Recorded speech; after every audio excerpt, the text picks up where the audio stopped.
الحمد لله رب العالمين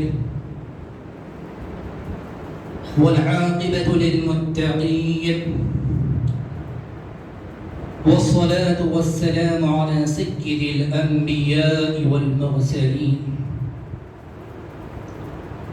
وعلى آله الطيبين الطاهرين وأصحابه الأكرمين الأجمعين. أما بعد، فقال الله تبارك وتعالى في القرآن المجيد: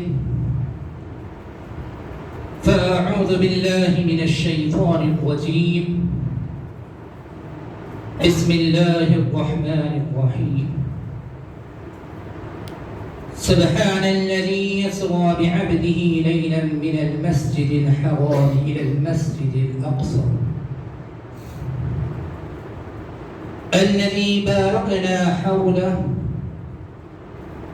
لنريه من آياتنا إنه هو السميع البصير. صدق الله مولانا العلي العظيم.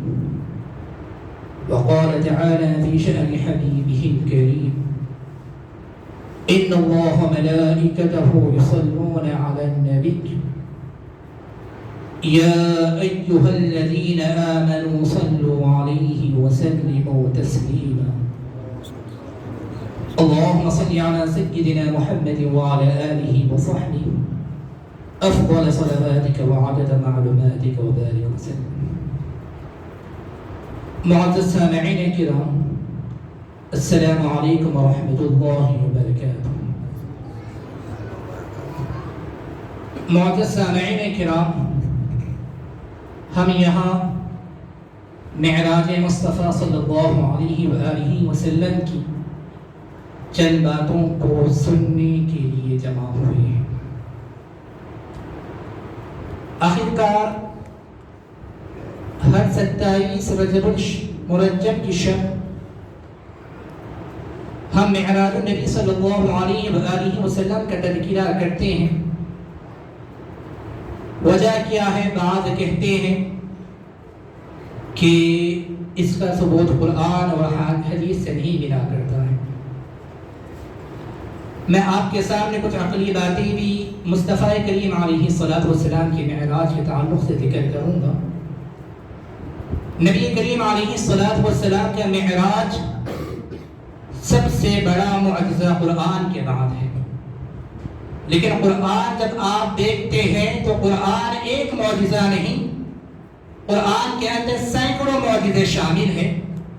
اسی طرح مصطفیٰ کا معراج ایک معجزہ نہیں بلکہ سینکڑوں معجزے اس کے اندر شامل ہوئے. تو ان معجزوں کے چند حصوں کو بھی آج ہم سننے کی کوشش کریں گے. جب آپ کا کوئی عظیم دن ہوتا ہے وہ آپ کو ضرور یاد ہوتا ہے. آپ ہر سال اس پر خوشی اور فرحت مناتے ہیں، اسے بھولا نہیں جاتا ہے. لیکن زمانہ اس بات کا اقرار کرتا ہے آدمی اپنا خاص دن بھول جائے لیکن اپنے محبوب کا خاص دن نہیں بھولا کرتا ہے. اپنا جو محبوب ہوتا ہے وہ محبوب کا جو اس کا سب سے اسپیشل ڈے ہوتا ہے وہ دن کو بھلایا نہیں جا سکتا ہے. انسان اپنا تو بھول سکتا ہے، محبوب کا نہیں بھول سکتا ہے.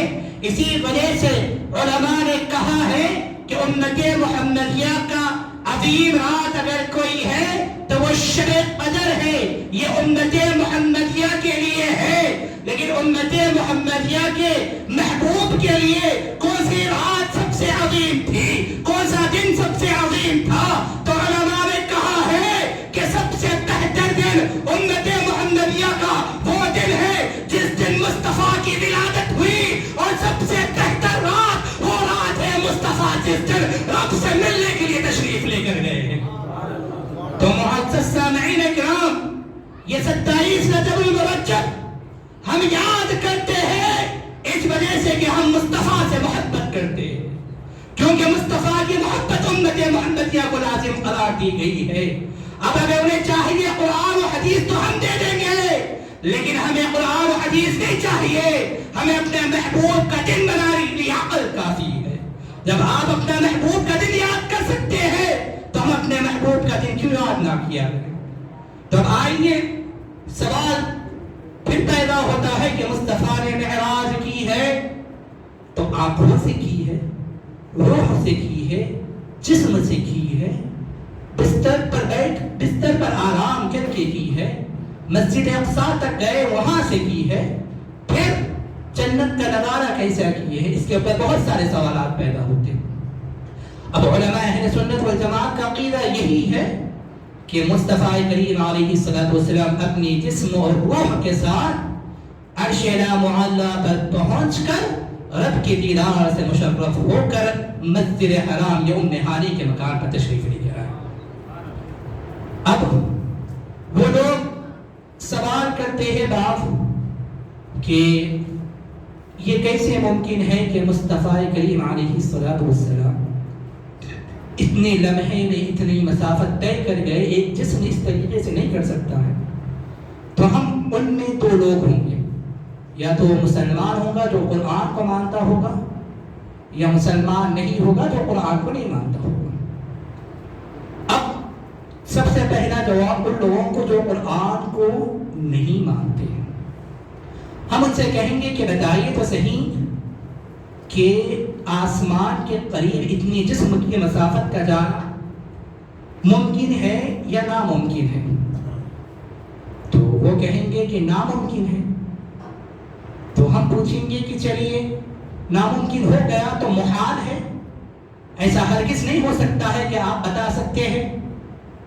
تو لوگوں کے پاس سے جواب آئے گا کہ محال تو نہیں ہو سکتا ہے، اگر ترقی کر لی جائے سائنس تو یہ چیزیں ممکن ہو سکتی ہے۔ جو میں آپ کو سائنس کی آگے کے بتاؤں گا کہ ان لوگوں نے آج سے 100 سال پہلے کیا کہا تھا اور اب کیا بات ہے، آگے بتاؤں گا۔ تو محال اسے کہتے ہیں کہ وہ زندگی میں کبھی نہیں ہو سکتا ہے۔ وہ کیا ہے؟ انسان مر گیا، مرنے کے بعد سائنس اس بات کے قائل ہے کہ انسان کو زندہ نہیں کر سکتے، تو وہ محال ہے کہ انسان کو زندہ کیا جائے، اور محال ہے کہ سورج رات کے وقت نکلے، اور محال ہے کہ چاند صبح کے وقت نکلے، تو یہ چیزیں محال ہے۔ لیکن انسان کا اتنی تیز رفتاری سے جانا محال ہے، تو جواب ملے گا کہ محال نہیں ہے۔ تو ہم کہیں گے کہ ناممکن ہے، تو ٹھیک ہے، آئیے ہم کہتے ہیں کہ آج تو 150 سال پیچھے چلے جائیں۔ 150 سال پیچھے جانے کے بعد اگر کوئی بندہ یہ بات کہتا اور لکھتا کہ لوہا آسمان پر تیر تیر رہا ہے، آسمان پر اڑ رہا ہے، لوہا ہے، تو لوگ کہتے ہیں کہ اڑنے کی طاقت اگر کسی کے اندر ہے تو پرندوں کے اندر رکھی گئی ہے، لوہا اڑ نہیں سکتا ہے۔ یہ بےہودہ والی بات کس طریقے سے کر رہے؟ تو آج سے 150 سال پہلے اگر کوئی یہ کہتا تو لوہا اڑ سکتا تو اسے پاگل کہا جاتا تھا، لیکن آج ہم کیا دیکھتے ہیں؟ وہی لوہا اڑتا بھی ہے، انسان کو لے کر اڑتا ہے، جسے ایروپلین کا نام دیا جاتا ہے۔ تو جب تمہارے پاس 150 سال پہلے ایروپلین کا وجود ناممکن تھا اور ترقی کر گئے تو ممکن ہو گیا، تو مصطفیٰ کا جسم مسافت طے کرنا محال نہیں بلکہ ناممکن تمہارے پاس ہے۔ مصطفیٰ کا جانا ممکن تھا، وہ چلے گئے۔ تو میرے عزیزوں اب آگے بتلاتا ہوں کہ کس طریقے سے ممکن ہے۔ اب رہا یہ تو غیر مسلموں کا، اب ان سے زیادہ سوال نہیں ہے، ہمارے اپنے مسلمانوں سے ہمیں اپنا شکوہ ہوتا ہے۔ تو قرآن مجید میں اتنے لمحے میں کس طریقے سے گئے یہ بات کا ذکر ملتا ہے۔ تو ایک واقعہ ذکر کیا گیا پارے 19 میں، حضرت سلیمان علیہ السلام کو خبر ملی کہ بلقیس، ملکہ بلقیس سلیمان علیہ السلام سے ملاقات کے لیے تشریف لے کر آ رہی ہیں۔ تو حضرت سلیمان علیہ السلام نے کہا کہ ملکہ بلقیس تشریف لے کر آ رہی ہیں تو ان کا تخت 80 گز چوڑا، 60 گز لمبا ہے، اور تقریباً 80 سے زائد لوگ اس کے پہرے دار ہیں۔ اس تخت کے ہیرے جواہرات سے معمور وہ تخت ہے، اور 2 مہینے کی مسافت ہے، 2 مہینے کا ٹائم لگ رہا ہے۔ تو سلیمان علیہ السلام نے فجر کے وقت درس دے رہے تھے اسی ٹائم پر، تو کہا کہ بتاؤ تو صحیح کہ وہ تخت ملکہ بلقیس کا ہے، وہ میرے پاس سامنے لے کر کون آئے گا؟ تو سلیمان علیہ السلام جنوں کو بھی تعلیم دیتے تھے. تو ایک جن کہنے لگا کہ اے سلیمان علیہ السلام، میں وہ تخت کو آپ کے سامنے حاضر کر دوں گا. سلیمان علیہ السلام نے کہا کتنا وقت لوگے، کتنا ٹائم لگے گا؟ تو اس نے کہا کہ ابھی فجر کے بعد بیٹھے ہیں، زوال سے پہلے پہلے تک آپ کے سامنے تخت حاضر کروں گا. بمشکل 6 گھنٹے ہوتے ہیں. 2 مہینے کا سفر 6 گھنٹے میں ہو رہا ہے. پھر اس کے بعد وہ تخت کو لے کر آنے والا ایک ہی شخص ہے جو کہ 80 پہرے دار اس میں شامل ہے. پھر وہ 80 گز لمبا 60 گز چوڑا. تو 6 گھنٹے میں اگر کوئی لے کر آ رہا تو کمال کی بات ہے. سلیمان علیہ السلام نے کہا کہ نہیں، مجھے اس سے بھی پہلے چاہیے. قرآن میں اس واقعے کو ذکر کیا گیا. تو ایک شخص اٹھا جن کا نام تھا آصف بن بلقیہ. اب ان کو رب تعالیٰ نے زبور کا علم دیا تھا. کس کا؟ قرآن کے علم کی بات الگ. زبور کا علم دیا جو کہ حضرت سلیمان علیہ السلام کے بھائی تھے اور سلیمان علیہ السلام کے مقتدی ہے، جو کہ نبی نہیں ہے بلکہ حواری ہے. نبی بھی نہیں ہے بلکہ حواری ہے، جو نبیوں کے ساتھ جنہوں نے جس طریقے سے مصطفیٰ کو جو دیکھے اسے صحابی کہتے ہیں، دوسرے انبیاء کو جس نے دیکھا ان کو حواری کہتے ہیں. نبی نہیں ہے. تو انہوں نے کہا کہ کتنے دیر میں لے کر آؤ گے؟ سلیمان نے کہا یہ 6 گھنٹے بول رہے ہیں، تم اس سے پہلے لے کر آؤ گے؟ تو انہوں نے کہا انا آجی کا نہیں قبل ان یرتد طرفک، کہ آپ پلک بعد میں جھپکیں گے تخت حاضر کر دوں گا. پلک جھپکنا بعد میں ہوگا، تخت آپ کے سامنے حاضر کر کے رکھ دوں گا. تو میرے عزیزو، حضرت سلیمان علیہ السلام کے حواری کے اندر رب نے یہ طاقت دی ہے. وہ جسم نہیں ہے، تخت جسم نہیں ہے، اس کے اندر مصطفیٰ کی روح نہیں، اس کے اندر نبی کی روح نہیں. تخت اٹھ نہیں سکتا ہے، تخت چل نہیں سکتا ہے، پھر نہیں سکتا ہے. اس کیفیت کو، اس آبجیکٹ کو ایک بندہ پلک جھپکنے سے پہلے لے کر آ رہا ہے. تو مصطفیٰ اپنے جسم کے ساتھ سیر کر کے آئے، کس طریقے سے ممکن نہیں ہو سکتا ہے. تم قرآن کی بات کہتے ہو تو قرآن یہ کہتا ہے کہ سلیمان علیہ السلام کے مقتدی کے اندر یہ طاقت ہے. وہ 2 مہینے کی مسافت پل پل میں لے کر آئے. تو پھر سلیمان علیہ السلام جس کے مقتدی ہے تو اس کا عالم کیا ہوگا؟ سلیمان علیہ السلام جس کے پیچھے نماز پڑھتے ہیں، اس نبی کی، اس رحمت للعالمین کا عالم کیا ہوگا؟ تو میرے عزیزوں، تو مصطفیٰ کریم علیہ السلام کی یہ معجزہ سب حیران ہے اس وجہ سے کہ لوگوں کو سمجھ نہیں آتا ہے. لیکن معجزہ اسے کہتے ہیں جو آپ کی عقلوں کو عاجز کر دے، اسے معجزہ کہا جاتا ہے. آج اگر سائنس ترقی کر یہ کہہ رہی ہے کہ ہم آسمان پر پہنچ گئے، ہم چاند پر پہنچ گئے اور سورج تک پہنچ جائیں گے. علامہ شیخ الحدیث صاحب محدثین عمدۃ المحدثین کہتے ہیں کہ لوگ آج چاند تک پہنچ گئے تو انہوں نے کہا کہ سورج تک بھی پہنچ جائیں گے، مریخ کے اوپر بھی پہنچ جائیں گے، لیکن وہ ناز کرتے رہیں گے. مصطفیٰ کی جسم مبارک کا عالم میں آپ کے سامنے بتاتا ہوں کہ مصطفیٰ نے جو یہ مرحلہ طے کیے ہیں، کتنی دیر میں طے کیے ہیں کہ مصطفیٰ کریم علیہ السلام مسجد اقصیٰ گئے، نماز پڑھائی، امامت کی، عالم برزخ دیکھے، جنت دوزخ سب کچھ نظارہ، رب سے ملاقات، سلام، دعا، کلام سب کچھ ہوا. پھر لوٹ کر آنے کے بعد جس بستر پر آرام کر رہے تھے وہ بستر جس طریقے سے گرم تھا وہی گرم تھا. آپ نے جو وضو کیا تھا وہ وضو بھی کا پانی ابھی سوکھا نہیں تھا. اتنی دیر میں مصطفیٰ تشریف لے کر آئے، اتنے لمحے میں تشریف لے کر آئے. تو اس کو اللہ تبارک و تعالیٰ نے قرآن مجید میں کیا کہا؟ سبحان الذی اسریٰ، پاک ہے وہ ذات جس نے اپنے بندے خاص کو سیر کرائی. اپنے بندے خاص کو سیر کرائی.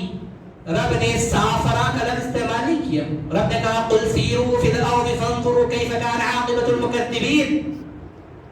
مصطفیٰ آپ فرما دیجئے لوگوں کو سفر کرو، سائر کرو اور دیکھو کہ کون کے ساتھ مقدمین کے ساتھ معاملہ کیا ہے.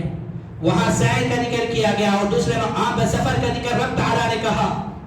اب رہا کہ مصطفیٰ کی اس معراج کو رب نے سفر نہیں کہا بلکہ سائر کہا. اس کے اندر بھی حکمت دیکھیے کہ مصطفیٰ کریم علیہ السلام اتنے لمحے میں جا کر آئے. اب سفر اور سیر کا فرق کیا ہے؟ جب بندہ سفر کرنے لگتا ہے تو وہ ایک ہی اس کا پن پوائنٹ ہوتا ہے. اگر مجھے یہ مسجد کو آنا ہے اپنے گھر سے تو میں آنے والے احوال جو کچھ ملتے ہیں کہ یہ علی کیف کے راستے پر پسٹ ہاؤس ملیں گی یا جو کچھ ملیں گے میں اسے نہیں دیکھا کروں گا. میرا میپ پر لوکیشن ہوگا اور میں سفر کر کر اس مسجد کی طرف رواں دواں ہو جاؤں گا. اگر یہ میری سیر ہوں گی تو آنے والے تمام تر راستوں کو دیکھتا چلا جاؤں گا کہ کہاں پر کیا ہے. کوئی اچھی جگہ ہے تو وہاں ٹھہروں گا بھی, وہاں وقت گزاروں گا. تو اسی طریقے سے مصطفیٰ کریم علیہ السلام بھی سیر کیے کہ آپ عالم برزخ دیکھیے تو عالم برزخ کی کیفیتوں کو جاننے لگے. مسجد اقصیٰ میں ٹھہرے, جنت گئے, جنت کی کیفیتوں کو جاننے لگے, ساتوں آسمانوں میں ملاقات کرے. یہ تمام ہر جگہ رکتے گئے. تو یہ تمام تر کیفیت جہاں ایک پن پوائنٹ نہیں ہے بلکہ مسافت بہت زیادہ ہو جاتی ہے. اگر سیر ہو, سفر ہو تو 30 منٹ میں ہو جاتا ہے, سیر ہو تو 3.5 گھنٹے کا وقت لگتا ہے. ایک معمولی سی میں فرق بتاتا ہوں. تو یہ کہا گیا مصطفیٰ کا معراج سفر نہیں تھا, مصطفیٰ کی معراج سیر تھی. سیر اتنی ہے کہ جب واپس آئے تو بستر بھی گرم ہے, جب واپس آئے وضو کا پانی سوکھا نہیں ہے. مصطفیٰ کی سیر تمہیں سمجھ نہیں آ رہی تو مصطفیٰ کا سفر کب سمجھ آئے گا؟ علماء نے لکھا کہ یہ تو سیر تھی تو وہ تمہاری عقلوں سے نایاب ہو چکا ہے, عقلیں تنگ رہ گئی ہے کہ مصطفیٰ جب سفر کرنے لگے تو تم سمجھ ہی نہیں پاؤ گے. تو میرے عزیزوں, تو اس کو سیر کے ذریعے تعبیر کیا گیا. اب آئیے یہاں پر معاملہ کیا ہے.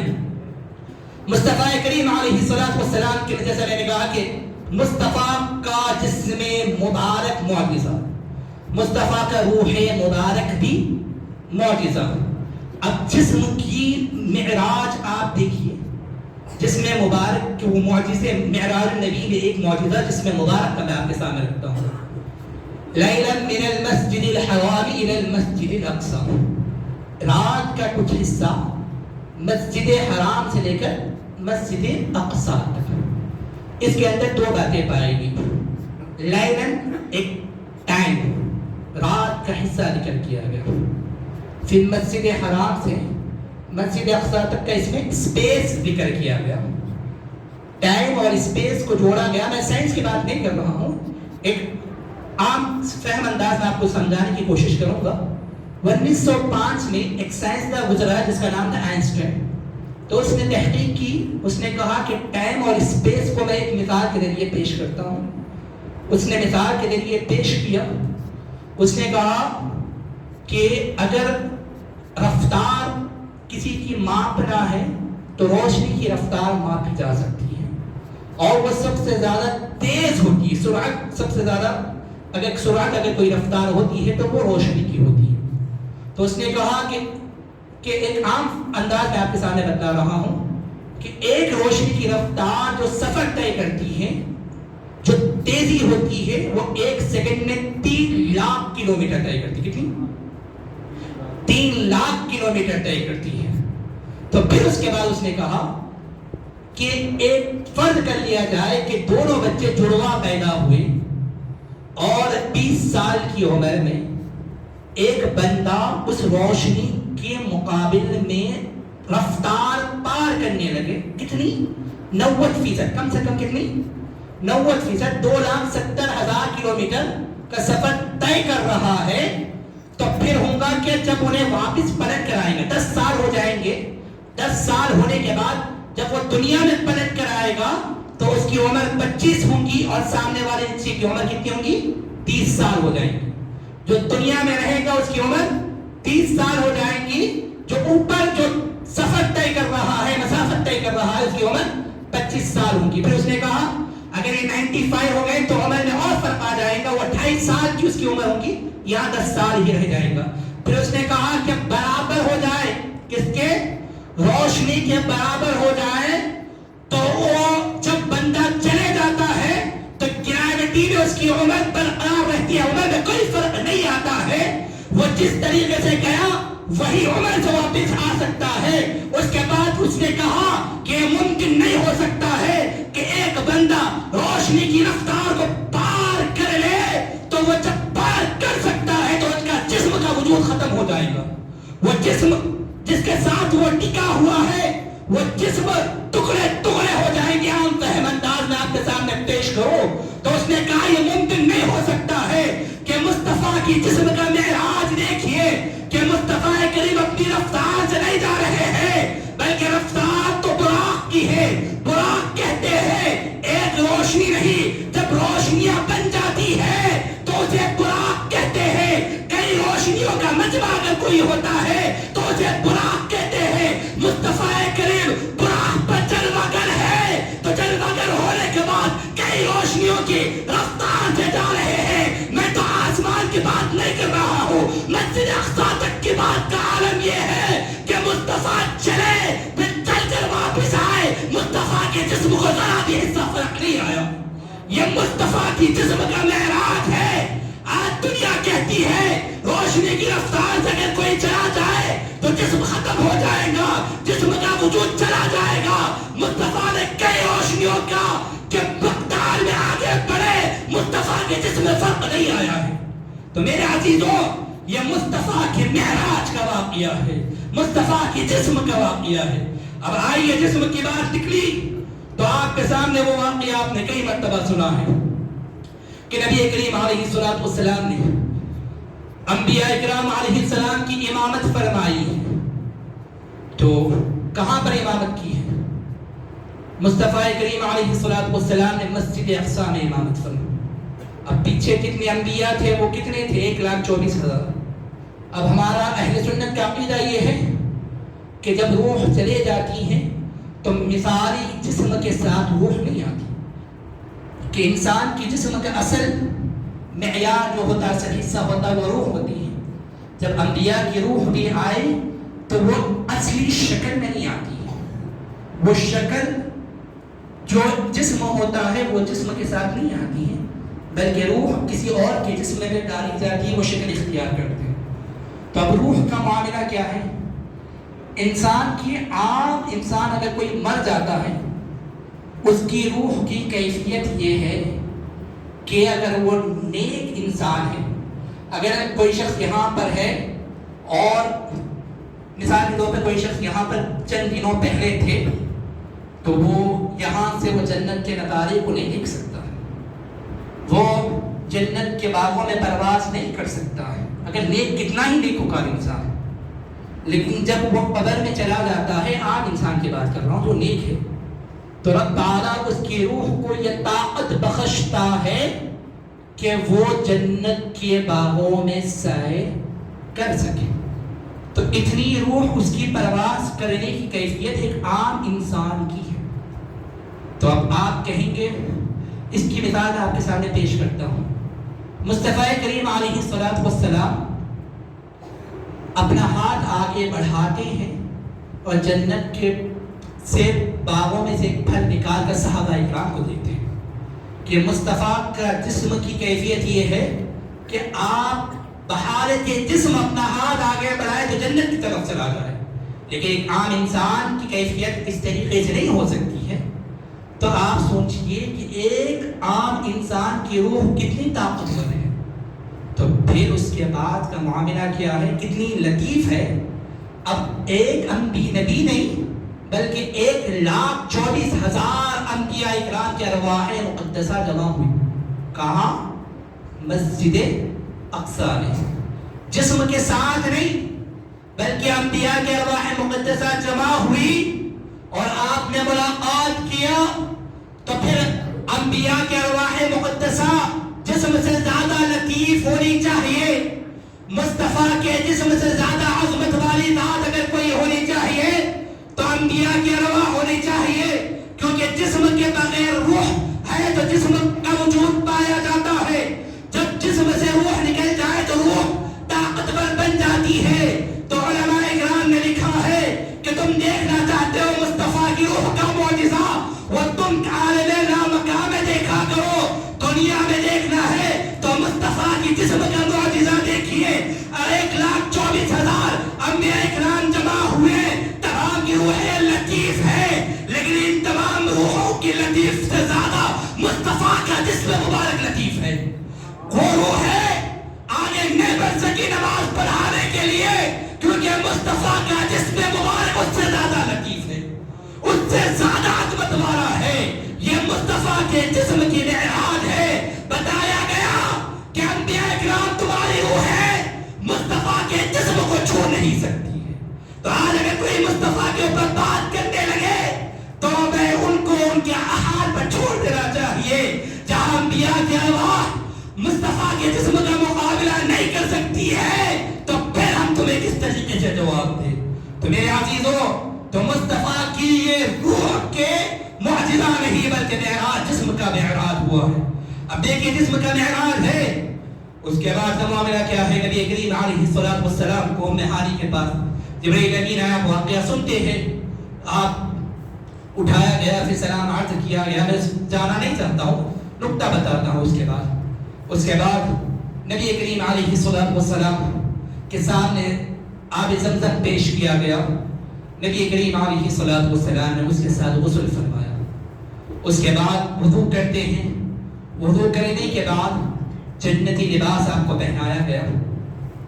اب یہاں دیکھیے، جب غسل کا وقت ہوا تو نبی کریم علیہ الصلوۃ والسلام کا سینے مبارک کو جو ہے دل ہے اس کو نکالا گیا اور اس کو جنت کے برتنوں میں رکھ کر آب زمزم سے دھویا گیا.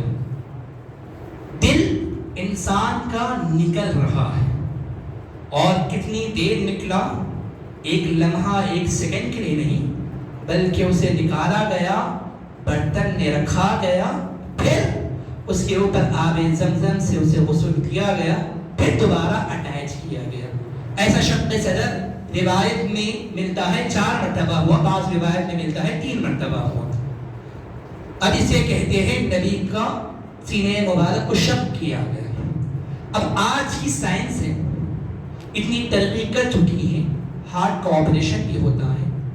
اب دلوں کا مبادلہ، یعنی ایک دل کا دوسرے دل سے آپریشن جب ہوتا ہے تو آج کی سائنس اس بات سے عاجز ہے کہ انسان کے دل کو نکالا جائے اور کچھ لمحے کے بعد دوسرا دل ڈالا جائے. اگر انسانی جسم سے دل کا اٹیچ نہ ہو، انسانی جسم کے تمام اعضاء کام کر رہے ہو اور دل نکال دیا جائے تو انسان اسی وقت فوت ہو جاتا ہے. کوئی ٹیکنالوجی ایسی نہیں ہے کہ کوئی آپریشن ایسا نہیں ہے کہ انسان بچایا جا سکتا ہے. اگر دلوں کا دلوں سے مبادلہ بھی ہو رہا ہے تو ایک دل کو انسان کے جسم سے لگا کر رکھا جاتا ہے، پھر وہی لمحے میں دوسرا دل لگایا جاتا ہے. اگر ذرا سا فرق آ جائے تھوڑا سا تو انسان کی موت واقع ہو جائے. آج کی سائنس عاجز ہے کہ انسان کے روح سے انسان کے جسم سے دل کو نکالا جائے کچھ وقت کے لیے. قربان جاؤ 1400 سال پہلے مصطفیٰ کو 4 مرتبہ دل مبارک نکالا گیا، مصطفیٰ کے جسم میں کوئی فرق نہیں آیا. تو یہ معراج مصطفیٰ کے دلوں کا بھی معراج تھا کہ مصطفیٰ کو تم جیسا سمجھنے والوں کہ بتاؤ تو صحیح، تمہارا دل نکلا تو تم رہ پاؤ گے؟ تم ہرگز نہیں رہ پاؤ گے. آج سائنس ترقی کر رہے لیکن مصطفیٰ کے جسم مبارک پتہ لگتا ہے کہ وہ جسم مبارک بشریت کے تقاضے کے ساتھ نورانی جسم کے ساتھ لطیف تھا. تو میرے عزیزوں، اس کے بعد آگے بڑھتے ہیں. نبی کریم علیہ الصلوۃ والسلام براق پہ لے جایا گیا. اب براق پہ لے جانے کے بعد براق کی رفتار آپ لوگ سن چکے ہیں، اس بارے میں جانا نہیں چاہتا ہوں. اس کے بعد آپ نے مسجد اقصی میں امامت کی ہے. اب مسجد اقصی کو کیوں وہاں سے معراج کا سفر کیا گیا، اس کی کئی وجوہات بتلاتے ہیں. محدث دکن نے اس کی کئی وجوہات ذکر کی، اس میں سے 2 وجہ میں آپ کے سامنے بتاتا ہوں۔ مسجد اقصیٰ جب سے بنائی گئی انبیاء کرام علیہ السلام کا مرکز تھا، ہمارا بھی قبلہ اول رہا ہے۔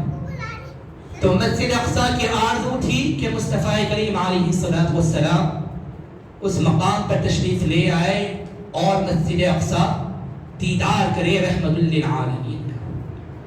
اب ایک وجہ یہ ہے، اور دوسری وجہ محدث دکن نے لکھا ہے، عالم محشر جب ہوگا، قیامت کا جب جمع کیا جائے گا، وہ ملک شام ہوگا، اور اس وقت آج حالانکہ تقسیم ہو چکا ہے، مسجد اقصیٰ ملک شام میں ہی شمار کیا جاتا ہے۔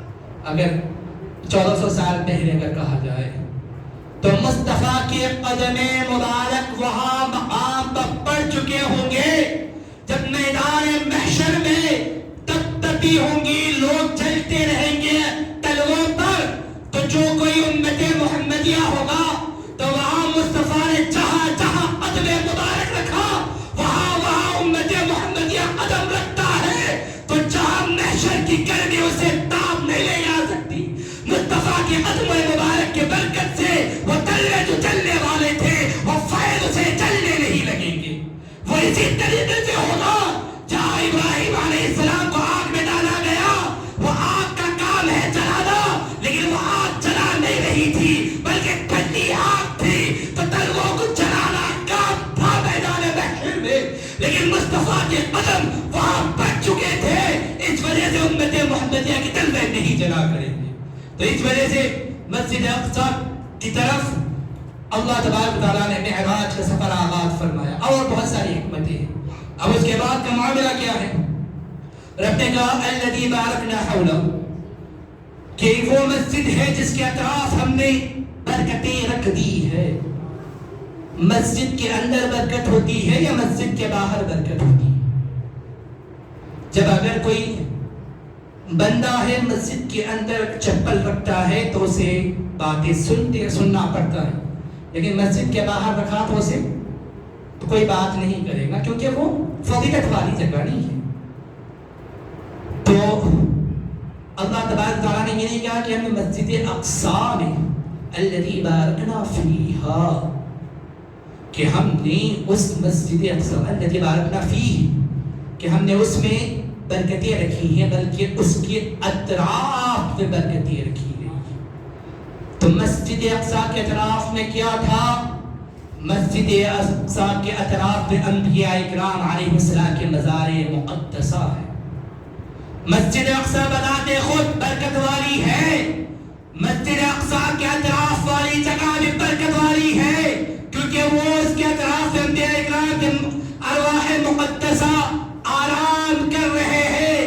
تو آج ہمیں مسجد اقصیٰ کی فکر کرنی چاہیے یا نہیں کرنی چاہیے، سوچنا چاہیے کہ آج مسجد اقصیٰ سے متعلق جو خبریں پھیلتی چلی جا رہی ہے، تو میرے عزیزوں جو مسجد اقصیٰ کو ہلکے میں لے رہا ہے، تو مسجد اقصیٰ کی فکر ہماری اتنی ہونی چاہیے کہ مسجد اقصیٰ ہی ہمارے لیے قابل عظمت والی جگہ نہیں، بلکہ اس کے اطراف والی جگہ بھی ہمارے لیے قابل عظمت والی جگہ ہے۔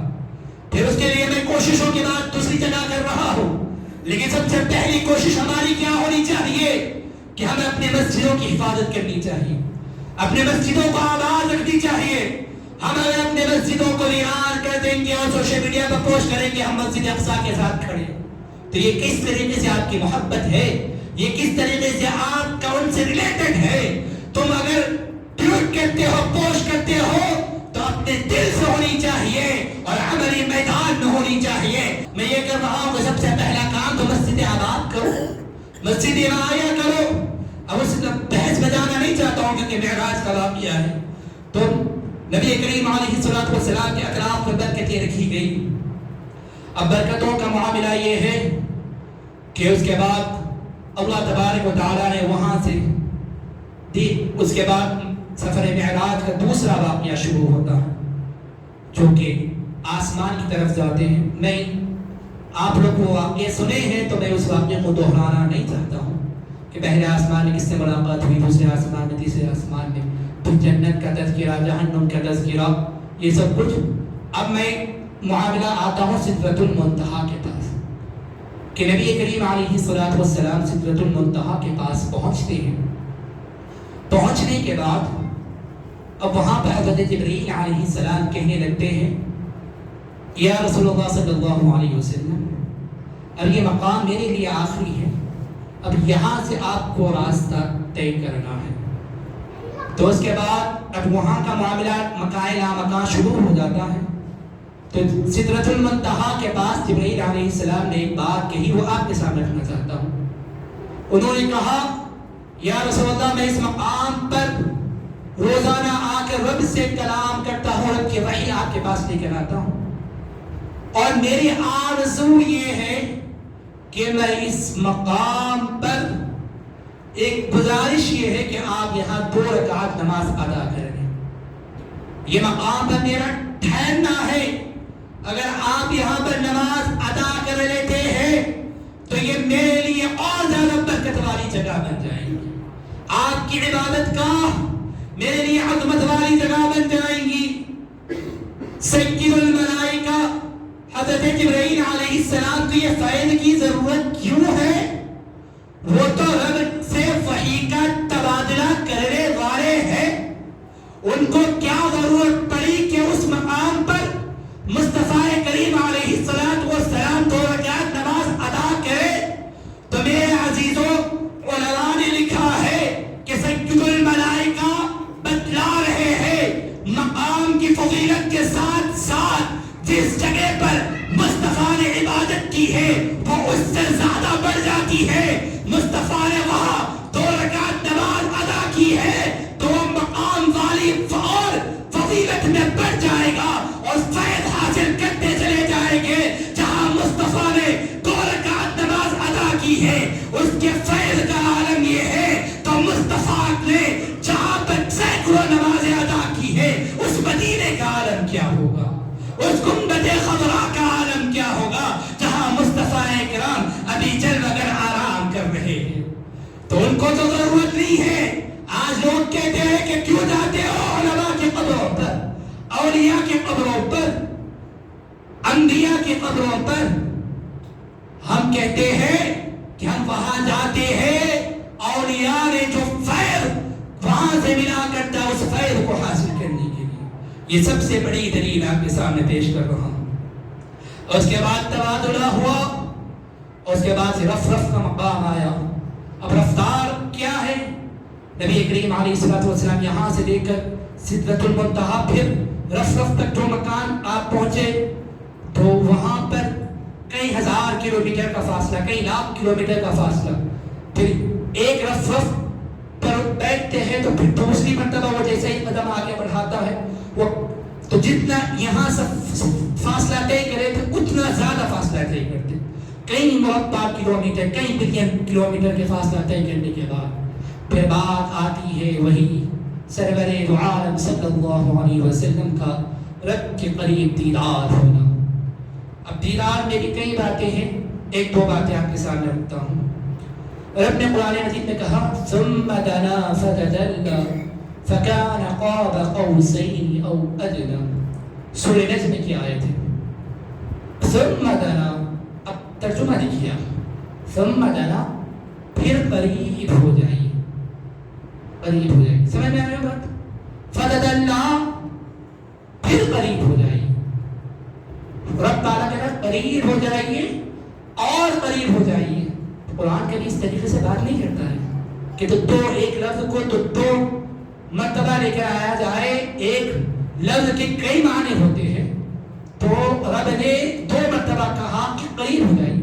ثم دنا پھر قریب ہو جائیے, پھر اس کے بعد کہا فتدلى اور قریب ہو جائیے. یہاں نہیں رکا. فکان قاب قوسین, کتنا قریب ہو جائیے؟ 2 کمانوں کے درمیان کے فاصلے میں قریب ہو جائیے. کتنا؟ 2 کمانوں کا فاصلہ جتنا ہوگا اتنا قریب ہو جائیے. اب 3 مرتبہ قریب ہونے کو کہا گیا تو رک جانا چاہیے, نہیں رکا گیا بلکہ کہا او ادنا, 2 کمانوں کے فاصلے سے بھی زیادہ قریب ہو جائیے. تو رب تعالیٰ چاہے تو قرآن مجید میں یہ کہہ سکتا تھا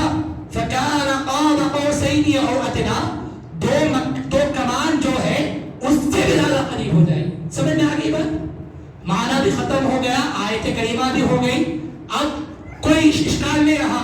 پھر یہ رب تعالیٰ نے اتنی تکرار کیوں کی؟ 4 مرتبہ کہا رب نے قریب ہو جائیے, پھر قریب ہو جائیے. کتنا قریب ہو جائیے؟ 2 کمانوں کے فاصلوں میں قریب ہو جائیے, پھر اس سے بھی زیادہ قریب ہو جائیے. تو علماء نے اس کی حکمتیں بھی بیان کی ہے. پہلا قریب ہونا رب کے اسماء کا, مصطفیٰ کے اسماء کے ساتھ قریب ہونا ہے. رب کے ناموں کا مصطفیٰ کے ناموں کے ساتھ قریب ہونا ہے. رب رحیم ہے تو مصطفیٰ بھی رحیم ہے. رب رؤوف ہے تو مصطفیٰ بھی رؤوف ہے. رب رحمت ہے تو مصطفیٰ بھی رحمت ہے. رب ودود ہے تو مصطفیٰ بھی ودود ہے. رب کے ناموں کا مصطفیٰ کے قریب ہونا یہ پہلا قریب ہونا ہے. اب جب رب کے ناموں کا مصطفیٰ کے ناموں کے ساتھ قریب ہو گیا تو اب معاملہ کیا ہوا؟ مصطفیٰ کے افعال کہتے ہیں کاموں کو, مصطفیٰ کے کاموں کو رب کے کاموں کے قریب ہونا. رب کا افعال مصطفیٰ کے افعال کے قریب ہونا. اس کی مثال میں آپ کے سامنے دیتا ہوں. قرآن کہتا ہے جب نبی کریم علیہ السلام نے کفار کو کنکر مارے, کیا کریں؟ جسم کس کا؟ مصطفیٰ کا. کنکر کس کے ہاتھ میں؟ مصطفیٰ کے ہاتھ میں. وَمَا رَمَيْتَ إِذْ رَمَيْتَ وَلَكِنَّ اللَّهَ رَمَىٰ. تو رب نے کہا اے حبیب وہ کنکر آپ نہیں مارے بلکہ اللہ نے مارا ہے. تو مصطفیٰ کے افعال رب کے افعال بن چکے ہیں. مصطفیٰ کے نام رب کے ناموں کے ساتھ قریب ہو چکے ہیں. اور اس کے بعد کا معاملہ کیا ہے؟ فَكَانَ قَابَ قَوْسَيْنِ. کتنا قریب ہو جائیے. رب کی صفتیں مصطفیٰ کی صفتوں کے ساتھ قریب ہو جائیے. اب صفتوں کی مثال دینے لگا تو باریک مسئلہ ہے, میں اس میں جانا نہیں چاہتا ہوں کہ رب کی صفتیں مصطفیٰ کی صفتوں کے ساتھ قریب ہو جائیے. پھر کہا اب یہ تو 3 ہو گئے, اب بچا کیا ہے؟ تو اس کے بعد او ادنا ذات خدا کی نور مصطفیٰ نور کے قریب ہو جائے. جب مصطفیٰ کریم علیہ السلام رب واپس تشریف لے کر آئے مسجد حرام کی طرف معراج کے بعد تو مصطفیٰ کے چہرے اقدس میں تبدیل آ چکی تھی. جب انہیں دیکھا جاتا تو ذات وحدت باری تعالیٰ کے تجلیات نظر آنے لگتے ہیں. میں اس کو ایک مثال کے ذریعے آپ کے سامنے رکھتا ہوں. حضرت ابوبکر صدیق رضی اللہ تعالیٰ عنہ خلیفہ اول ہے. آپ نبی کریم علیہ السلام کے ساتھ ہجرت کرتے. تو ہجرت کرنے کے دوران 3 دن, کتنے دن؟ صرف 3 دن غار ثور میں نبی کریم علیہ السلام کی معیت میں رہتے. کتنا؟ ایک ہی ساتھ معیت میں رہتے, ایک ساتھ اور کوئی نہیں ہے. وہاں بعض علماء نے کہا کہ رب کا مصطفیٰ کے ساتھ مکالمہ 27 سال کا رہا. بعض نے کہا 25 سال کا رہا, بعض نے کہا 23 سال کا. کم سے کم اگر آپ 23 سال کے اندازہ لگا رہے تو اس کیفیت کا عالم کیا ہوگا. میں آپ کو 3 دن کی مثال آپ کے سامنے دے رہا ہوں. تو 3 دن آپ غار ثور میں رہے. اس کے بعد کا معاملہ کیا ہے کہ جب مدینہ منورہ تشریف لے کر آئے, سب سے پہلا مقام مسجد قباء میں نبی کریم علیہ السلام جلوہ گر تھے. حضرت ابوبکر صدیق رضی اللہ تعالیٰ عنہ بھی تھے. تو اب نئے لوگ ہیں مدینے میں, مصطفیٰ کریم علیہ السلام کی دیدار سے مشرف نہیں ہوئے تھے. اب وہ مصطفیٰ کریم کو دیدار کے لیے آ رہے ہیں. کئی لوگ اب کنفیوز ہونے لگے کہ کون ہے مصطفیٰ, یہ جو نبی کریم علیہ السلام ہے وہ ہے یا ان کے بازو میں بیٹھے ہیں وہ؟ مصطفیٰ کریم علیہ السلام کی نور تجلی ابو بکر کے چہرے اقدس پر ظاہر ہونے لگا. لوگوں کو فرق امتیاز کرنے میں دشواری آنے لگے کہ محمد عربی اصل کون ہے, کون ابو بکر ہے. ابو بکر تو نبی نہیں ہے, ابو بکر تو غلام ہے. تو اس کے بعد حضرت ابو بکر نے جب دیکھا کہ لوگ دشواری میں آ گئے, فرق نہیں کر پا رہے ہیں, تو آپ نے اپنی چادر کو اٹھایا اور مصطفیٰ کے سر مبارک پر رکھتے ہیں, بتلاتے ہیں کہ میں غلام ہوں, مصطفیٰ کریم آقا ہے, میں ابو بکر ہوں, یہ محمد عربی ہے. تو کسی نے کہا کہ دھوپ کا سایہ تھا, مصطفیٰ کے جسم مبارک دھوپ سے پاک ہے. ابو ابو بکر پہلے بھی تھے مصطفیٰ کے ساتھ، کبھی چادر نہیں لیے، کبھی چادر کے ذریعے سہارا نہیں کیے، نہ بعد میں کرے. پتا کیا چلا کہ اس کا بعد کی کیفیت کا معاملہ الگ تھا. وہ یہ تھا کہ 3 دن 72 گھنٹے جب مصطفیٰ کریم کے ساتھ اکیلے میں ابو بکر تھے تو مصطفیٰ کی نور کی تجلیات ابو بکر میں آنے لگی. تو جب واپس آئے پلٹ کر تو لوگ فرق کرنا بھول گئے تو اصلی نور کون سا ہے اور عارضی نور کون سا ہے. جب معیت ہو جاتی ہے، نور کا تبادلہ ہو جاتا ہے، تو وہ نور جب عارضی نور بھی اصلی نور کی طرح دکھنے لگتا ہے. اصلی نور کی کیفیت الگ، لیکن اصلی نور جب عارضی نور میں چلا جاتا ہے تو وہ اپنے اندر بھی اثر رکھتا ہے. تو اسی وجہ سے علماء نے کہا ہے ابو بکر کی 3 دن کی صحبت، مصطفیٰ کی نور کی تجلیات آنے لگے تو پھر اندازہ لگاؤ 23 سال کی عمر، 23 سال برس، رب کا نور معیت میں جہاں کوئی نہ ہو، مصطفیٰ ہو اور خدا ہو. خدا کے کتنے نوروں کی تجلیات مصطفیٰ کے جسم اقدس پر پڑی ہے. خدا کے کتنے روحوں کی تجلیات مصطفیٰ کے اقدس پر پڑی ہے. میں نے کہا زمین پر مصطفیٰ کے جسم کا معراج ہے، مصطفیٰ کی روح کا معراج یہ ہے کہ مصطفیٰ 23 برس اللہ تبارک و تعالیٰ کے معیت میں تنہا رہے. یہ مصطفیٰ کی روح کا معراج ہے کہ آپ تبادلہ ہو رہا ہے. عباس کہتے ہیں اب وہاں گئے تو کیوں بلایا گیا؟ رب کہاں پر ہے؟ میں اس عقیدے میں جانا نہیں چاہتا ہوں، لیکن ایک باریک سی مثال آپ کے سامنے کرتا ہوں. رب نے کہا وَنَحْنُ أَقْرَبُ إِلَيْهِ مِنْ حَبْلِ الْوَرِيدِ، ہم شہرک سے زیادہ قریب ہیں. کس کے قریب ہیں؟ ایک عام انسان ہے، اس کی شہرک سے زیادہ قریب. عام انسان ہم جیسے لوگ ہیں، وہ تو نبی ہے، پھر اس کی کیفیت کا عالم کیا ہوگا. اس کے بعد رب تعالیٰ نے ایک اور حدیث پاک ملتی ہے جہاں اللہ کا ذکر ہوتا ہے میں وہاں پر اپنی ہم نشینی اختیار کر لیتا ہوں. مطلب رب تعالیٰ کی جلوہ گری وہاں پر ہوا کرتی ہے. ایک عام انسان ذکر کر رہا ہے، ہم نشینی اختیار ہو چکی، رب تعالیٰ کی ہم نشینی ہے. ایک عام انسان کی رب شہرت سے زیادہ قریب ہے تو مصطفیٰ کے قریب کیوں نہ ہوگا؟ کتنا قریب نہیں ہے. جب عام انسانوں کی رب کی ذکر کی محفلوں میں رب تعالی ہم نشینی اختیار فرماتا ہے تو مصطفیٰ کی ذکر کے محفلوں میں کتنا قریب نہیں ہوگا. تو پھر معاملہ کیا ہے کہ رب تعالی نے مصطفیٰ کو بلوایا اور اپنے دیدار سے مشرف فرمایا. بعض لوگ کہتے ہیں کہ یہ دیدار سے مشرف کرنا ہم نشینی اختیار کرنا تھا. ہم نشینی تھی تو یہاں بھی تھی، دیدار تھا تو یہاں بھی تھا. کریم اللہ ہے، اللہ کلام کرتا ہے قرآن کے ذریعے مصطفیٰ کے ساتھ، تو وہ تو دنیا میں بھی ہے.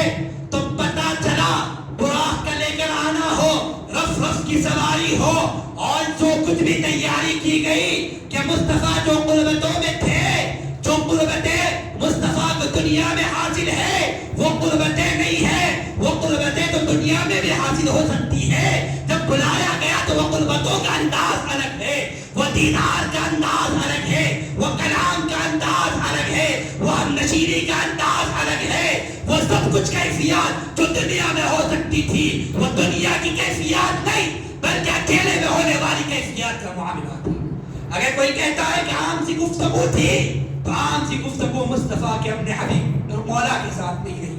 اب رہی ہے وہاں پر رب تعالیٰ کے پاس گفتگو ہوئی. آپ نے کئی مرتبہ سنا شاید جو آخری کلام، کئی کلامیں ہمیں رب کے مکالمے ہوئے مصطفیٰ کے ساتھ.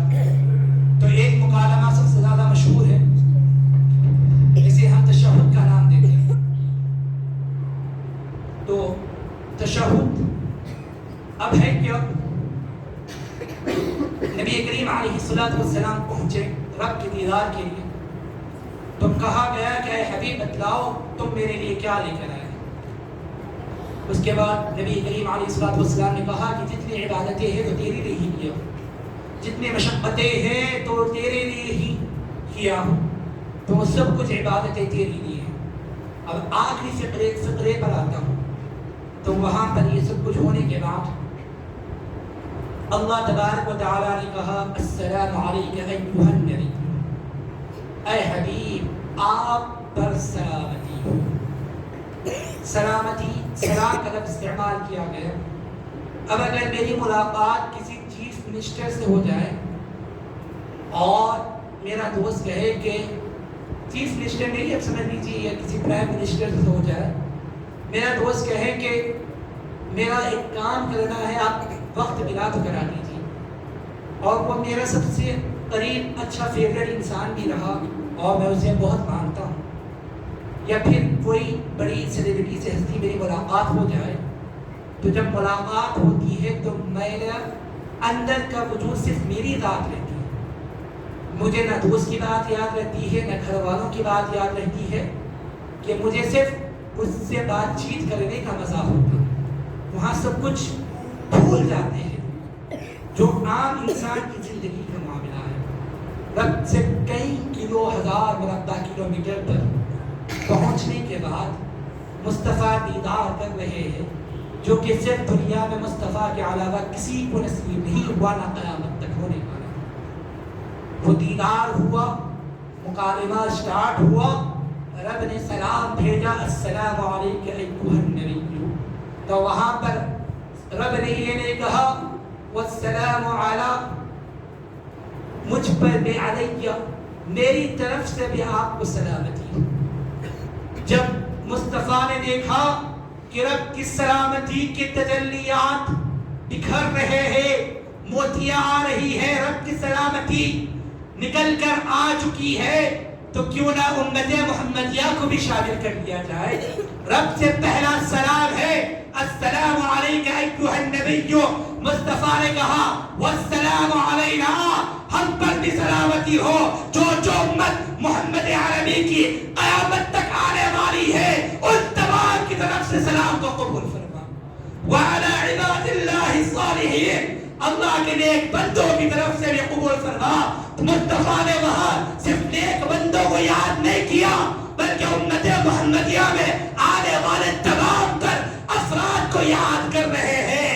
آج لوگ کہتے ہیں بتاؤ تو صحیح 27ویں رجب کہاں سے ثابت ہے؟ مصطفیٰ نے جب سلام کیا تو بتاؤ تو صحیح کہ قرآن میں لکھا تھا کہ امت محمدیہ کو یاد رکھا جائے۔ وہ رسول ہے جب دنیا میں پیدا ہوئے تو امتی امتی کہہ کے پیدا ہوئے، جب آئے تو امت کی فکر میں سجدہ ریز ہونے لگے۔ تم کہتے ہو کیا رات مصطفیٰ سجدے میں دعا کرتے رہے؟ تم اتنی بات کیوں کرتے ہو؟ تم اتنی بات کیوں کرتے ہو؟ جب رسول ہر رات سجدہ میں امت کی فکر کرتے رہے، ایک رات مصطفیٰ کے لیے خاص کیا جائے تو پھر تمہیں مرچی کیوں لگتی ہے؟ تمہیں تکلیف کیوں ہوتی ہے؟ تم ہزاروں، یہ تمہارا دوغلا پن ہے۔ تم تقریروں میں کہتے ہو کہ مصطفیٰ رات بھر مشقتیں عبادتیں کرتے گئے، رب کو اپنے امت کے قریب کرتے گئے۔ اگر وہی امت مصطفیٰ کا تذکرہ کر رہی ہے ایک رات، تو پھر تمہیں خوشی ہونی چاہیے، تمہیں اس بات پر مسرت ہونی چاہیے کہ آج مصطفیٰ کا تذکرہ اور آج تم شامل ہونی چاہیے۔ شامل نہیں ہوتے ہیں، بلکہ اسٹیٹس پر لگایا جاتا ہے۔ معراج کا کوئی واقعہ نہیں ہے، معراج کی کوئی اصل نہیں ہے، اس رات میں فضیلت والی کوئی رات نہیں ہے، اور اس رات میں عبادت کرنے کا کوئی مزہ نہیں ہے۔ تو پھر میں آپ ان سے پوچھنا چاہتا ہوں کہ مصطفیٰ کریم علیہ الصلوۃ والسلام کی کئی راتوں کی عبادتیں تھیں، تو ان عبادتوں کا آپ کے پاس کیا ثبوت ملتا؟ آپ کہتے ہیں کہ راتوں میں عبادت کرو، لیکن خاص کر لیا جائے تو اب یہاں بھی ایک فرق آتا ہے، میں آپ کے سامنے، کیونکہ یہ بھی عقلی طور پر آپ کے سامنے بتانا ضروری ہوتا ہے۔ تراویح ہے، ہر سال مسجد حرام میں تراویح ہوتی ہے، وہ لوگ کہتے ہیں کہ خاص نہیں کرنا چاہیے، ٹھیک ہے۔ نبی کریم علیہ الصلوۃ والسلام نے تراویح کی جماعت نہیں فرمائی، صرف 3 دن فرمائی، سنت مؤکدہ۔ اب تراویح کا روزانہ قرآن مجید ہے، آپ ہر سال ایک پارہ کیوں پڑھتے ہو؟ ہر دن آپ کبھی 1.25 پارہ بھی پڑھ لیا کیجیے، آپ کبھی 1.5 پارہ بھی پڑھ لیا کیجیے۔ آپ ہمیشہ 29 کی شب کو کیوں ختم کرتے ہیں؟ آپ کبھی جلدی بھی ختم کر لیا کیجیے، آپ کبھی 27 کی شب کو ختم کر لیا کیجیے۔ کبھی 25ویں شب کو ختم کر لیا کیجیے. تو آپ کا معاملہ ایسا ہے کہ آپ خاص کریں قرآن کو ایک پارے کے ساتھ تو جائز بدعت نہیں ہوا. ہم اگر مصطفیٰ کے معراج کو ایک رات خاص کر لے تو بدعت ہو گیا. ہر سال ختم قرآن وہاں 29ویں شب کو ہوتا ہے تو وہ بدعت نہیں کہلایا جائے گا. اور مصطفیٰ کے ذکر کے لیے میلاد رکھا جائے تو وہ بدعت. مصطفیٰ کی معراج کے لیے ایک دن خاص کیا جائے تو بدعت خاص کیوں کر رہے ہو؟ تم ختم بخاری کا جلسہ ہر سال مناتے ہو تو تم خاص کرتے ہو کہ جب ختم بخاری ہوگا جلسہ ہوگا تو پھر خاص کرنے کی وجہ کیا ہے؟ بخاری پڑھنے کو مصطفیٰ نے نہیں کہا کہ ختم بخاری ہو. خاص کرتے ہو تو تم اپنا خاص کرو وہ جائز. ہم اپنا خاص کریں تو وہ بدعت ہو جائے گا. تو میرے عزیزوں ان تحقیقوں میں مت آیا کرو. تو بات کرنا تھا کہ مصطفیٰ نے اپنی امت کو اس مشاہدے میں یاد کیا ہے جہاں رب سے ملاقات کی ہے. تو پھر ہماری کتنی فکر ہونی چاہیے. اب رہا اور بہت ساری باتیں ہیں لیکن وقت نہیں ہے. 2 باتیں کہتے ہوئے معراج کے عالم برزخ کی تعلق سے کہتے ہوئے رخصت ہو جاتا ہوں. آج کل کا زمانہ ایسا ہے کہ ہمارے پاس سوشل میڈیا ہے اور اس زمانے میں قلم ہمارے ہاتھ میں ہے. جو چاہے ہم لکھ سکتے ہیں اور چاہے آپ اچھا کام لکھیے, اچھا کام کریں یا پھر بری بات لکھیں, یہ آپ کے ہاتھوں میں رکھا گیا. لیکن زمانہ اس طریقے سے تبدیل ہو چکا ہے. میں ہمارے مسلمانوں کے اندر یہ حال دیکھ چکا ہوں جہاں مسلمان کا نام اخلاق ہونا چاہیے. بے حیائی میں تو ہم کتنا ہی اوپر چلے جا چکے ہیں, اس کے اوپر تو تذکرہ کرنا ہی نہیں ہے کہ کتنی بے حیائی ہمارے اندر آ چکی ہے. اور بے حیائی کے ساتھ الفاظ بھی ہماری زبانوں سے جب نکلتے ہیں کمنٹس میں, کسی کے بارے میں اتنے برے کمنٹس ہم لوگ نکل کے چلے جاتے ہیں کہ اس کا نہ ہمیں افسوس ہوتا ہے اور نہ اس بارے میں ہم سوچ سکتے ہیں. اب آئیے میں آپ کے سامنے معراج کی برزخ کی ایک شکل بتلاتا ہوں. نبی کریم علیہ السلام عالم برزخ میں جب جانے لگے تو دیکھے کہ ایک شخص کو عذاب دیا جا رہا ہے. اس کی زبان کھینچی گئی, نکالی گئی, اور ایک روایت میں ملتا ہے کہ آگ کی قینچی سے اس کو کاٹا گیا, آگ کی قینچی سے. اور ایک روایت میں ملتا ہے کہ لوہے کی قینچی سے اسے کاٹا گیا. پھر اس کے بعد مصطفیٰ نے دیکھا کہ ایک فرد ایسا بھی ہے کہ ایک بڑا میدان ہے, اس بڑے میدان میں ایک چھوٹی سی سوراخ ہے, اس سوراخ میں بیل جانا چاہتی ہے. تو بیل چلے گئی اس سوراخ کے اندر. اب وہ بیل اس سوراخ سے نکلنا چاہتی ہے لیکن نہیں نکل پا رہی ہے. اب اس کی مثال میں آپ کے سامنے دیتا ہوں. تو اس کے بعد نبی کریم صلی اللہ علیہ وسلم فرمایا کہ یہ دونوں کیفیت ہے, ایک کی زبان کاٹی جا رہی ہے, بیل چلے گئی اور نکلنا نہیں چاہتی. وجہ کیا ہے؟ تو نبی کریم علیہ السلام کو جبرائیل امین عرض کرتے ہیں کہ یا رسول اللہ, یہ وہ لوگ ہیں جو زبانوں سے لوگوں کو تکلیف دیا کرتے ہیں, اور جب زبانوں سے بات نکالا کرتے ہیں تو برے طریقے سے برے الفاظ ذکر کرتے ہیں جس سے لوگوں کو تکلیفیں پہنچنے لگتی ہے. اور یہ وہ لوگ ہیں کہ جو ایک مرتبہ زبان سے بات نکال دے تو پھر دوبارہ زبان میں بات نہیں کرنے جا سکتی ہے. بیل کی مثال تو اب آئیے تو علماء نے کہا کہ وہ بیل کی مثال کیوں دی گئی؟ وجہ یہ ہے کہ ایک چھوٹا سا سوراخ اب آپ کے ذہن میں آ رہا ہے کہ وہ بیل کس طریقے سے اندر گھسا ہے. نکلنا تو بات کی بات ہے, گھسا کس طریقے سے, گیا کس طریقے سے ہے. تو علماء نے لکھا ہے کہ بیل سوراخ کے اندر جانا محال ہے, نہیں جا نہیں سکتا ہے. اسی طریقے سے مسلمان اگر کوئی ہے یہ اس کی عقل کے لیے محال ہے کہ زبان سے غلط باتیں نکلے, زبان سے گالی گلوچ نکلے, زبان سے کمنٹ کرنے لگ جائے, کسی کے بارے میں آپ پوسٹ کرتے چلے جائے. آج ہمارا معاملہ یہ ہے کہ ہمیں کوئی پسند آنے لگتا ہے جب وہ کہتا ہے کہ مجھے کسی سے روسٹ کرنا ہے کسی کے بارے میں، اس کی انسٹاگرام کی آئی ڈی پر چلے جاتے ہیں، پھر اس کے اندر کمنٹس لکھتے چلے جاتے ہیں، اس کے اوپر گالیاں دینے لگ جاتے ہیں، طنز کرنے لگ جاتے ہیں. اور آج کا ہمارا معاشرہ، ہمارے نوجوان بچے اس کو لے کر بہت خوش ہوا کرتے ہیں. پھر وہی طنزیہ مزاج کو اپنے اسٹیٹس کے اندر رکھتے ہیں اور بتاتے ہیں کہ میں نے اپنے فالوور جس کو میں فالو کرتا ہوں اس کا دفاع کیا ہوں، اور انہیں جس سے نفرت کرتا ہے میں اس کو جا کر گالی دیا ہوں اور اس کے بارے میں جا کر غلط خیالات پیش کیا ہوں.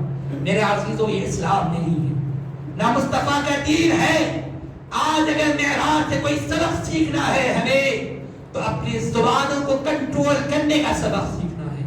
معراج سے سبق سیکھنا ہے تو یہ سبق سیکھیے کہ نبی کریم علیہ السلام نے فرمایا کہ جب بندہ مومن ہوتا ہے تو جب اس کی زبان کل اگر انہیں یہ سوچتا ہے کہ کل کے لیے اچھا کرنا چاہے، بندہ مومن وہی ہو سکتا ہے کہ جو اپنے بھائی کے بارے میں اگر کچھ کہنا چاہتا ہے وہ اس کے بارے میں گالی گلوچ نہیں کرے گا، اس کے بارے میں غلط الفاظ نکل نہیں کرے گا، بلکہ اگر کوئی کرنا اپنا اوپینین دینا چاہتا ہے تو اچھائی کا اوپینین دے، برائی کا اوپینین مت دے. اگر آپ کو کسی کا دفاع کرنا ہے، کسی کے بارے میں غلط خبریں ہیں تو اس کو اچھے پہلو میں پیش کرنا ہے، اس کو برے پہلو میں پیش کر کر آپ اس عذاب کے مصداق مت بنیے جس میں کہا گیا کہ آپ کی زبانوں کو آنکھ سے کاٹا جائے گا، آپ کی زبانوں کو قینچی سے کاٹا جائے گا. تو اس عذاب کے مصداق آپ بنتے چلے جا رہے ہیں، آپ یہی زندگی گزارتے چلے جا رہے ہیں اور سوچ رہے ہیں کہ ہمیں اس سے فرق نہیں پڑتا ہے. تو میرے عزیزوں، تو یہ میرا معاملہ یہ ہے کہ معراج میں کا سب سے بڑا سبق اگر کوئی لینا ہے، ایسے تو بہت سارے عالم برزخ کی کیفیات ہے، لیکن ایک سبق میں آپ کو سامنے دینا چاہتا ہوں، وہ یہ ہے کہ اپنی زبانوں کی حفاظت کریے اور اس سوشل میڈیا کے فتنہ و فساد والے ماحول کا شکار مت بنیے. یہ آج کے لیے آپ کے لیے اچھا ہے، لیکن قبر میں جانے کے بعد نہ کوئی دوست کام آئے گا، نہ کوئی فالوور کام آئے گا، نہ کوئی فین بیس کام آئے گا. وہاں کام آئے گا تو مصطفیٰ کی ذات کام آئے گی، مصطفیٰ کا دین کام آئے گا. اگر مصطفیٰ کا دین عمل پر عمل کرنا ہے تو دنیا میں عمل کرو، تو تب جا کر قبر میں راحتیں ملیں گی. مصطفیٰ کے دین کو چھوڑ کر دوسروں کے نقش قدم پر چل جاؤ گے، نہ قبر میں راحت ملیں گی، نہ میدان محشر میں راحت ملے گی. آخر میں جو آج کی رات کی فضیلت کے تعلق سے نبی کریم علیہ السلام نے حضرت علی مرتضی رضی اللہ تعالیٰ عنہ سے ایک روایت بری ہے. قربان جاؤں، مصطفیٰ کریم علیہ السلام نے امت محمدیہ کے لیے یہ احسان کیا ہے کہ عبادت کیا کرنا ہے وہ بھی بتلا دیا ہے. تو آپ نے کہا کہ 12 رکعت نفل نماز آج ادا کریں اور دو رکعت کر کے نماز ادا کریں. تو جس طریقے سے نارمل نماز ہوتی ہے وہی نماز پڑھیں. آپ سورہ فاتحہ کے بعد ضمن سورہ جو کچھ بھی یاد ہے وہ پڑھ لیجیے. 12 رکعت نفل نماز ہونے کے بعد 100 مرتبہ سبحان اللہ والحمد للہ ولا الہ الا اللہ واللہ اکبر، یہ آپ کو 100 مرتبہ پڑھنا ہے. پھر اس کے بعد آپ کو 100 مرتبہ آپ نے سبحان اللہ والحمد للہ اور 100 مرتبہ درود پاک کا نذرانہ پیش کرنا ہے. تو صرف اتنا کوئی عبادت کر لیتا ہے اور تیسری بات یہ کہ 100 مرتبہ استغفار پڑھ لیتا ہے تو اس کے بعد یہ عبادت ہو چکی ہے. یہ آج کی رات اگر کوئی بندہ عبادت کر لیتا ہے تو مصطفیٰ نے کہا کہ اسے 1 سال عبادت کرنے کا ثواب دیا جاتا ہے. صرف 12 رکعت نفل نماز آپ پڑھیں اور اس کے بعد آپ 100 مرتبہ درود پاک، 100 مرتبہ استغفار، 100 مرتبہ کلمہ تمجید کا آدھا حصہ پڑھ لیں تو آپ کو 1 سال عبادت کرنے کا ثواب دیا جا رہا ہے. پھر اس کے بعد مصطفیٰ نے کہا کہ 27ویں شب کے بعد جو سحری ہوتی ہے، یعنی کہ آج کی سحری، اگر وہ بندہ سحری کرتا ہے اور کل کا روزہ رکھتا ہے تو اس کے پچھلے اور آنے والے تمام گناہ معاف کر دیے جاتے ہیں. تو میرے عزیزوں، تو آج کی رات عبادت کرنے کی بھی رات ہے. آپ یہ 12 رکعت نفل نماز ادا کریے اور کل کا روزہ رکھنے کی کوشش کریے. یہ مصطفیٰ کا ہم پر احسان ہے. اللہ تبارک و تعالیٰ سے دعا ہے کہ اللہ تبارک و تعالیٰ کہنے سننے سے زیادہ عمل کی توفیق نصیب فرمائے.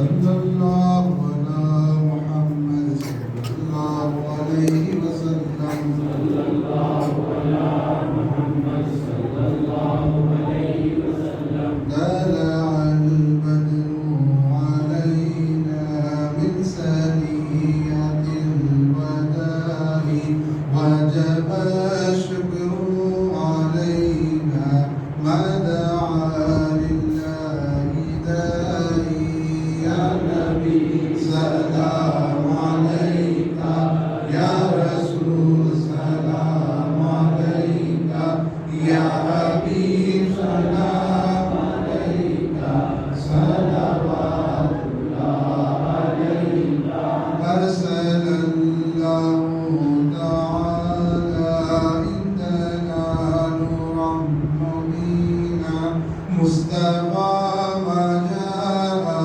إلا رحمة للعالمين يا نبي سلام عليك يا رسول سلام عليك يا حبيب سلام عليك صلوات الله عليك رحمتوں کی تاج والے دو جہاں کی راج والے عرش کی معراج والے آسیوں کی لاج والے یا نبی سلام عليك يا رسول سلام عليك يا حبيب سلام عليك صلوات الله عليك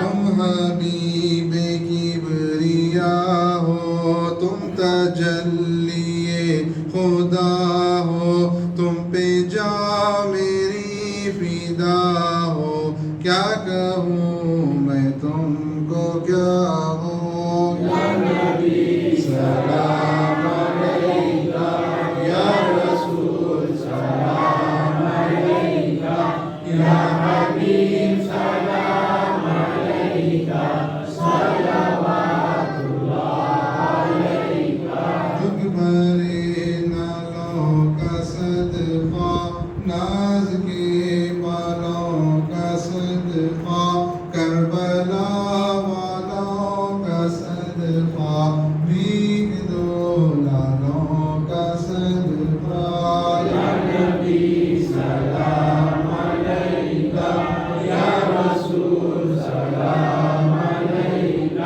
يا حبيب سلام عليك صلوات الله عليك الغیا سے جانے جانا ہو گیا ہے ہند زندہ تیرا حسرت ثنا ہے جدائی میں پریشان یا نبی سلام عليك يا رسول سلام عليك يا حبيب سلام عليك صلوات الله عليك الصلاة والسلام عليك يا رسول الله الصلاة والسلام عليك يا حبيب الله الصلاة والسلام عليك يا رحمة للعالمين الصلاة والسلام عليك يا شفيع المذنبين الصلاة والسلام عليك يا نور الله الصلاة والسلام عليك يا سيد العالمين الصلاة والسلام عليك يا خير البرية صلاة وسلاما دائمين متلازمين إلى يوم الدين ربنا تقبل منا الفاتحة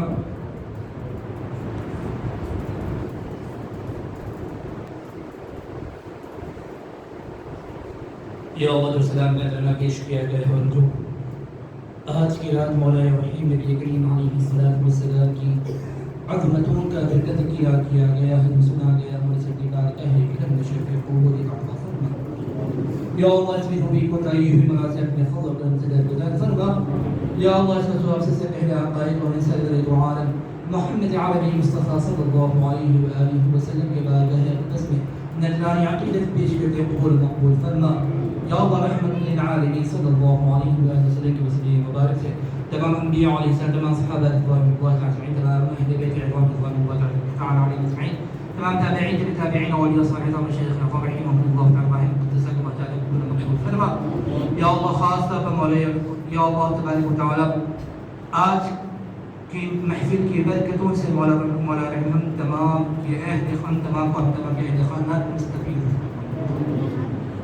یا اللہ تبارک و تعالی نبی کریم علیہ الصلوۃ والسلام کی معراج کی رات کی برکتوں سے مولا ہمارے کاروبار میں ترقی عطا فرما.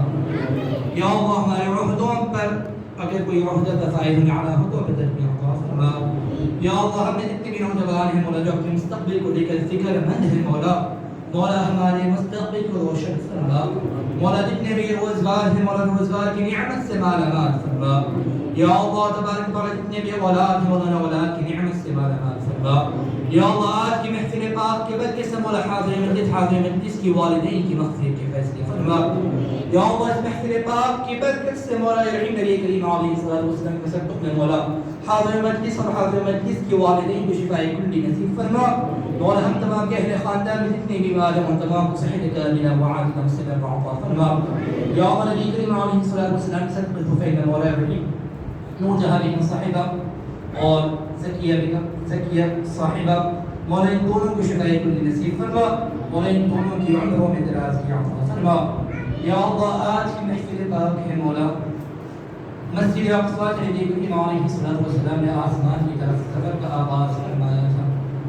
یا اللہ وہی مسجد اقصی کے اطراف میں مولا مسلمانوں کے اوپر ظلم کیا جا رہا ہے مولا تو رحیم ہے مولا تیری رحمانیت کا راستہ مولا مصطفیٰ کی معراج کی پہلی شب کی حفاظت فرما. مصطفیٰ کی معراج کی پہلی نشانی کی حفاظت فرما کہ مسجد اقصی کے مسلمانوں پر رحم کا معاملہ فرما. مولا مسجد اقصی کے لیے جتنی بھی حضرات جد و جہد کر رہے ہیں مولا ان کی جد و جہد کو قبول فرما.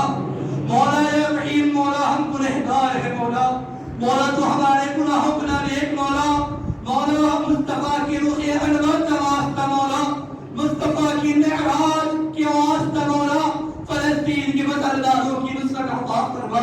مولا فلسطین کے مسلمانوں پر رحم کا معاملہ فرما.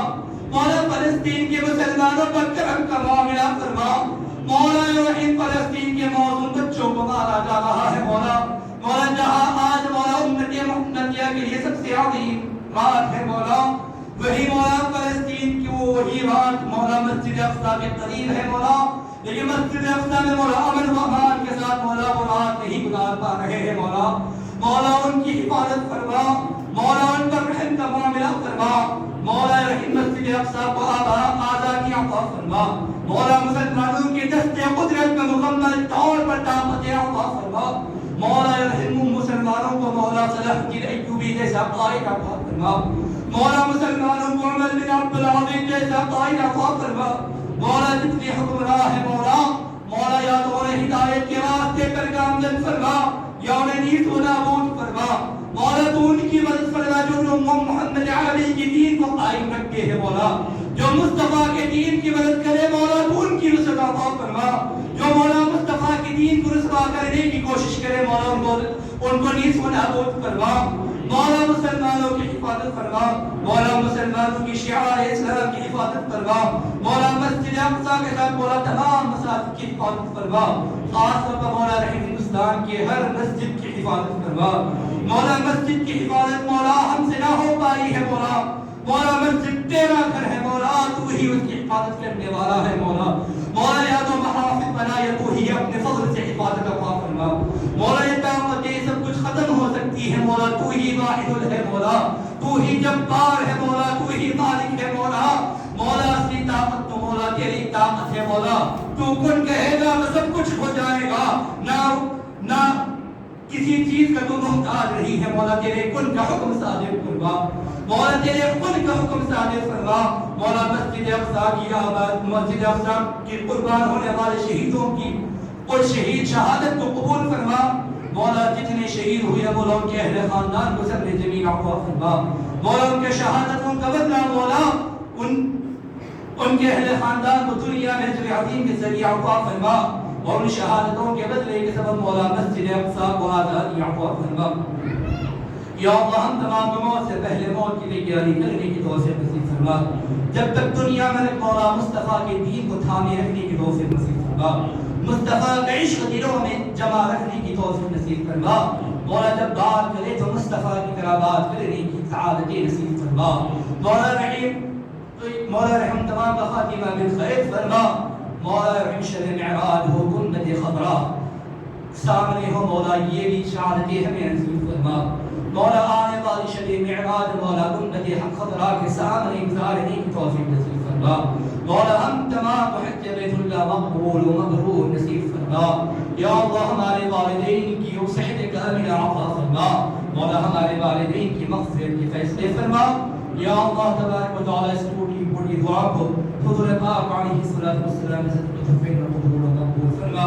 قال اللہ تبارک و تعالی فی شأن حبیبہ الکریم ان اللہ و ملائکته یصلون علی النبی والذین آمنوا صلوا علیہ وسلموا تسلیما. وصلى الله تعالى وسلم على خير خلقه وعلى اله وصحبه اجمعين برحمتك يا ارحم الراحمين.